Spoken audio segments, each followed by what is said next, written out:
دنیا کے اندر مغربی تہذیب میں ڈوبے ہوئے انسانوں کو دیکھ کر ان کی طرح درندے بن جانے والوں، ان کی طرح گناہوں میں ڈوب جانے والوں، نیکیوں سے دامن تہی کرنے والوں، ہوش کے ناخن لو۔ اللہ نے زمین پر آپ کو ہمیں عبادت کے لیے بھیجا ہے، گیم کھیلنے کے لیے نہیں، گندی تصویروں کے لیے نہیں، لڑکیوں سے گفتگو کے لیے نہیں۔ بڑی معذرت کے ساتھ آج جو ہے 31 نائٹ ہے، خدا جانے یہ بلا کہاں سے ایجاد ہو گئی۔ آج شاید اسی کے لیے آپ کا یہ پروگرام رکھا گیا، خاص طور پر ممبئی، گوا، بنگلور اور اس طرح کے بڑے شہروں کے اندر 31 نائٹ منائی جاتی ہے۔ لیکن الحمدللہ سنی دعوت اسلامی برسوں سے ممبئی اور ممبئی کے اطراف کے اندر مسلم نوجوانوں کو اس منحوس فعل سے بچانے کے لیے جگہ جگہ محفلیں رکھتی ہے۔ ہمارے مبلغین ایک ایک رات میں اس رات 4-4 5-5 محفلیں اٹینڈ کرتے ہیں تاکہ نوجوانوں کو بچا سکے۔ یہاں میں ایک بات ضرور کہوں گا، کہاں سو گئے وہ مولوی، کہاں سو گئے وہ ملا جو میلاد کی رات منانے کو بدعت کہتے ہیں۔ ان کے قلم اس وقت چلتے 31 نائٹ کے ٹائم، ان کے قلم کہاں کند ہو جاتے ہیں، ان کی زبانیں کہاں خاموش ہو جاتی ہے۔ میلاد پر منہ کھولنے والوں، 31 نائٹ کی مذمت پر تم منہ نہیں کھولتے، تم قوم کو نہیں بچاتے۔ میلاد میں کوئی جوان زنا نہیں کرتا، وہ تو مصطفیٰ کے گیت گاتا ہے، پھر تمہیں برا لگتا ہے۔ اس رات تو لوگ زنا کرتے ہیں، عیاشیوں کے اڈوں پر جاتے ہیں۔ کتنی وہ نوجوان بچیاں ہیں جن کی عصمت اسی رات کو تار تار کی جاتی ہے۔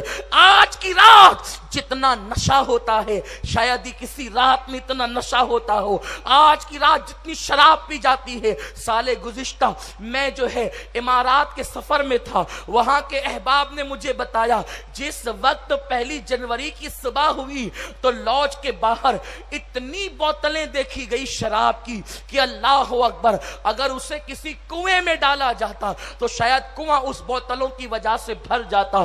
آپ اندازہ فرمائیں پوری دنیا کے اندر یہ نحوست عام ہو رہی ہے، لیکن الحمدللہ یہ ہم اہل سنت کا مقدر ہے، جو راتیں منانے کی ہوتی ہے ہم مناتے ہیں، اور جن راتوں پہ پابندی لگانی ہوتی ہے ہم ان پہ پابندی لگانا بھی جانتے ہیں۔ میرے پیارے آقا علیہ السلام کے پیارے دیوانوں، کتنی افسوس کی بات ہے 31 نائٹ۔ اور سن لو، میں یہ بات صرف مسلمانوں سے نہیں کہہ رہا ہوں، ہندوستان کے رہنے والے ہر بھارتی سے کہہ رہا ہوں، 31 نائٹ یہ ہندوستانیوں کا تہوار نہیں، نہ مسلمانوں کا نہ ہندوؤں کا، یہ تہوار اپنا نہیں ہے، ہندوستانیوں کا نہیں ہے۔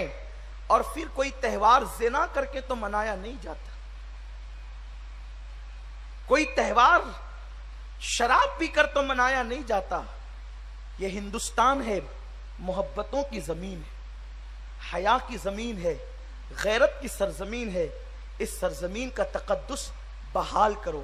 یہاں میں ایک بات اور کہوں گا، آج کل کچھ لوگوں کو بڑی شرارت سوجی ہے مسلمانوں کو کافر بنانے کے لیے، اور انہیں کہا جا رہا ہے، ان کے اپنے بھی سمجھا رہے تو کہتے ہیں یہ تو گھر لوٹنا ہے، اس لیے کہ پہلے مشرک تھے اب ہم پھر انہیں مشرک بنا رہے ہیں۔ تمہیں اتہاس پتہ نہیں ہے ہندوستان کا، تمہیں تاریخ پتہ نہیں ہے ہندوستان کی۔ ہندوستان کے اندر سب سے پہلا آنے والا مذہب اسلام ہے۔ ابھی عرب کو اسلام کا نام بھی پتہ نہیں تھا، تب سے ہندوستان اسلام کو جانتا ہے۔ بڑی ذمہ داری سے عرض کروں گا، دنیا کے اندر سب سے پہلی اذان ہندوستان میں ہوئی ہے، دنیا میں پہلی نماز ہندوستان میں ہوئی ہے۔